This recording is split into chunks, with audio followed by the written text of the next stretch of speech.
सामर्थ्य 2026 जोटा कि गवर्नमेंट ऑफ ओडिशा वारा इवेंट्स द्वारा ऑर्गेनाइज करा गोटे national film festival short film festival कहबी जोटा कि 5 मिनट मध्य फिल्म तैयारी हो पार जो थीम टी रही सक्सेस स्टोरीज ऑफ स्पेशली कहानी सामना को आसो ता सहित यंग एक्टर्स समस्त गोटे स्कोप मिले निजर प्रतिभा देखापी शॉर्ट फिल्म फेस्टिवल मध्यम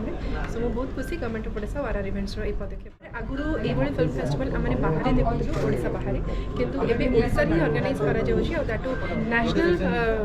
फिल्म फेस्टिवल जेतु रही माने ओडिशा बाहर फिल्म ओडिया जो कलाकार रही टेक्नीशियंस मैंने रही आई थिंक ये गोटे 23rd को जो ग्रांड फिनाले गोटे बड़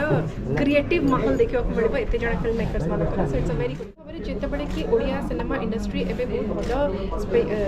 समय देखिए गति करुच्ची से बॉक्स ऑफिस कहतु कंटेंट सिनेमा कहतु सब बहुत भल